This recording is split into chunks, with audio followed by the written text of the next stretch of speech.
Africa ఖండంలోని సూడాన్లో మారణ హోమం జరుగుతోంది. శవాల గుట్టలు కనిపిస్తున్నాయి.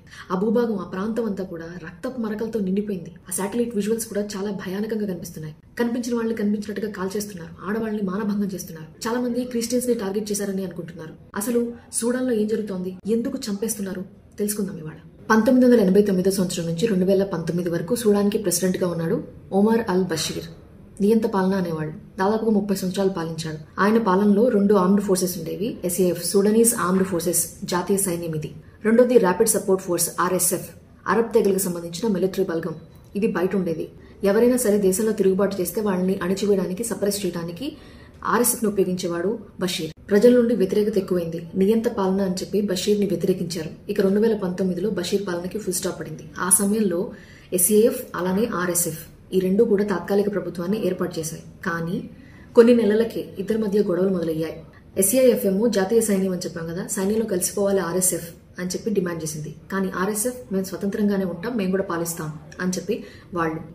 RSF ఆధీనంలో ఉన్న ప్రాంతాల్లో బంగారు గనులు ఉన్నాయని చెప్పి వాటి ద్వారానే వీళ్ళు వెపన్స్ ఇవన్నీ కూడా కొనుక్కుంటారని అంటారు. అలానే అంతర్జాతీయ స్థాయిలో రష్యా వాగ్నర్ గ్రూప్ నుంచి సపోర్ట్, అలానే UAE నుంచి సపోర్ట్ ఉందని అంటుంటారు. ఇక SAF సూడనీస్ ఆర్మ్డ్ ఫోర్సెస్ కి ఈజిప్ట్ నుంచి మద్దతు ఉంది అని చెప్పి అంటారు. సో 2023లో ఈ రెండు కూడా యుద్ధానికి దిగాయి. ఎవరు పాలించాలి అనేదే గొడవైతే RSF డైరెక్ట్ గా సైన్యంతోనే యుద్ధం చేసి ఎవరు గెలిస్తే వాళ్లే పాలించుకోవచ్చు కదా. ఎందుకు జనాల్ని అతి కిరాతకంగా చంపేస్తోంది? RSF ఏంటి? అరబ్ తెగలకు సంబంధించిన మిలిటరీ బలగాలు. ఆఫ్రికన్ తెగలు మొదటి నుంచి కూడా వీళ్ళని వ్యతిరేకిస్తూ వచ్చారు. మసాలెట్, ఫర్, జగానా ఇవన్నీ కూడా నాన్ అరబ్ తెగలు. వీళ్ళు వ్యతిరేకిస్తూ వచ్చారు. బషీర్ హయాంలో కూడా వీళ్ళు ఎప్పుడైనా ఆందోళన చేసినప్పుడు, వ్యతిరేకించినప్పుడు వీళ్ళని సప్రెస్ చేయడానికి, అణిచివేయడానికి RSF ని ఉపయోగించాడు అతను. సేమ్ అదే చేస్తోంది RSF ఇప్పుడు. జనం RSF కి భయపడితే సైన్యానికి ఎవరూ సపోర్ట్ చేయరు. సైలెంట్ గా RSF రూలింగ్ ని యాక్సెప్ట్ చేయాల్సింది. ఒకవేళ యాక్సెప్ట్ చేయకపోతే అక్కడ నుంచి వెళ్ళిపోతారు.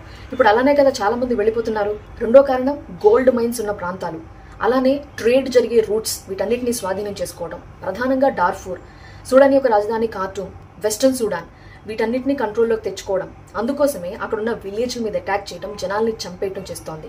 ఇప్పటికే డార్ఫూర్ లో ఉన్న అల్ షహీర్ ప్రాంతాన్ని స్వాధీనం చేసుకుంది. అలానే అల్ జనైనా ప్రాంతాన్ని ధ్వంసం చేసింది. అక్కడ ఉన్న వాళ్ళని కాల్చి చంపేస్తోంది. ఎవరైనా బతుకుంటే వాళ్ళకి ఆహారం, నీరు, మందులు అందకుండా చేస్తోంది. ఇలా రీజియన్ ని కంట్రోల్లోకి తెచ్చుకొని రూల్ చేయాలని చూస్తోంది RSF. ఇక్కడ ఇంకో విషయం చెప్పాలి.